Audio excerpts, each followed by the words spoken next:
No, this was a team decision.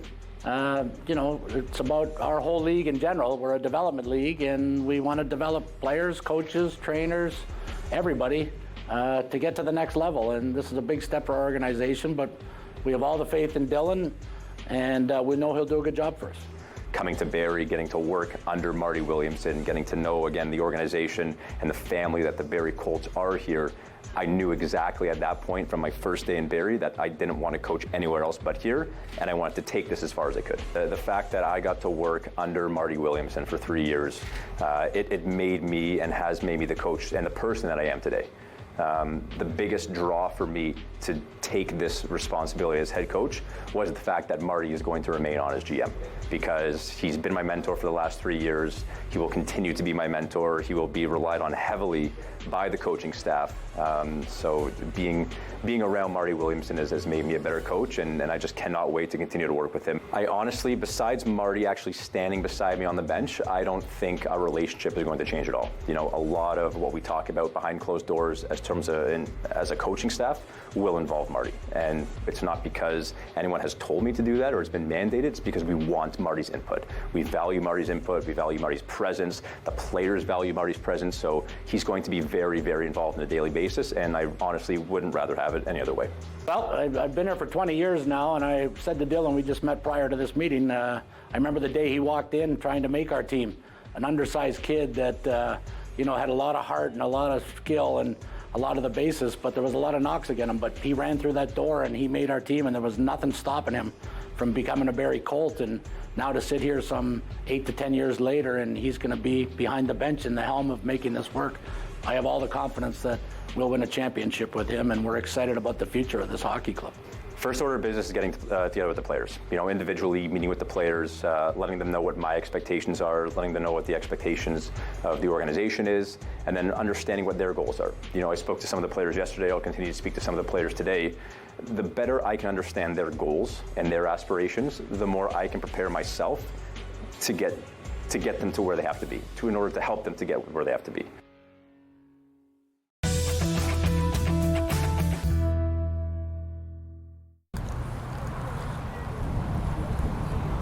Hey, Barrie, are you guys ready for an air show?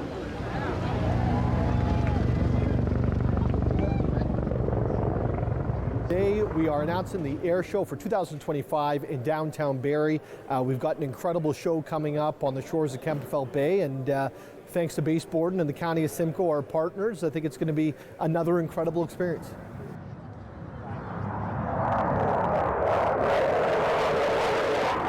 So the Barrie Air Show is one of those annual events that everybody in the community, not just military, but in particular in the military, very much look forward to, right? It usually signals the beginning of the summer. We start to have good weather, and then we have those amazing performances in the sky.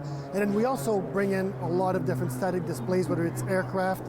We usually bring our F-18 cockpit for kids to enjoy. We have a number of different Army vehicles as well, and many volunteers will go out to the site and interact with the crowd, show them what they do, show them the equipment they work on. It's very exciting and very fun for everybody involved.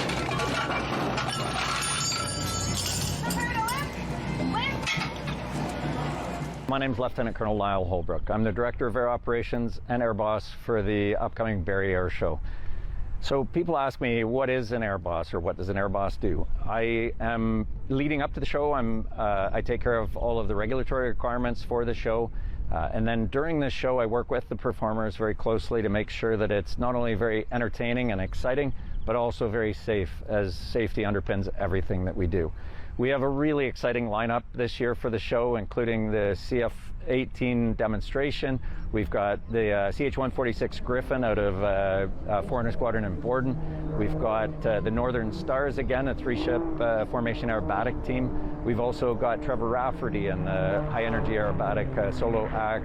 We've got the Harvard Association 4-ship, a couple of World War II fighters, and much more.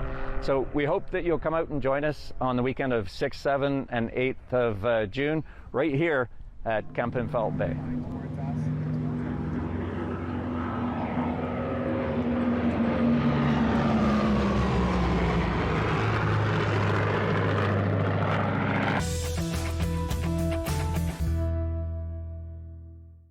So ticks are actually a year-round risk. Most often see ticks as being a problem from the months of March through to November, but anytime the temperatures are above 0 degrees, ticks will become active and start looking for hosts to feed off of. So ticks are dangerous because they present a local irritation to the pet, but more specifically, they're dangerous because they can transmit disease. The disease we're seeing most commonly in this area is Borrelia, which causes a disease called Lyme disease, but now we're seeing other diseases called Anaplasma, Ehrlichia. Those diseases also can affect humans as well. The best way to prevent ticks is to avoid areas where ticks are at the heaviest. So to avoid really heavy areas where there's a lot of long leafy plant material, so marshy areas or a lot of leaf litter. When you have been in areas like that, doing a really good check of your pet when you're back to make sure that there's no ticks on them.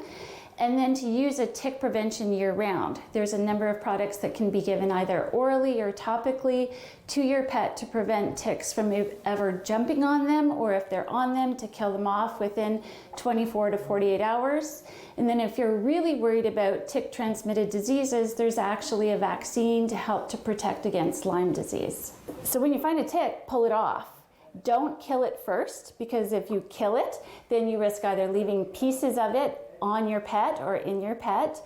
And also, ticks are known to regurgitate when they die. And when they regurgitate, they may actually regurgitate the diseases that they contain within their salivary glands or their stomach into your pet. There are a number of tick removal devices that you can either get free from your veterinarian, or you can buy them online or from tick supply stores, but you want to remove that tick right away. There is a website that you can go to, and you can actually check to see what type of tick that is, to know whether that is a tick that carries a disease that would be a risk for your pet.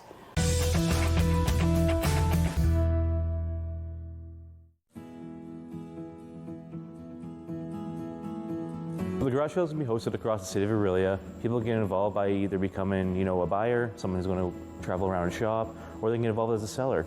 I think no matter what happens, everyone's going to benefit the day of the garage sale, whether you're a buyer or seller, getting rid of some stuff you might not use anymore that might otherwise end up in the landfill, or as a buyer, you might find some new treasures. Proceeds of the sale are going to go to the Affordable Housing Reserve that goes directly to the City of Orillia to be allocated to nonprofits that build affordable housing in our area. We have, in the last month or so, actually had a nonprofit draw on this reserve already. So we can say that these funds that are going to this really important cause are working in a big way.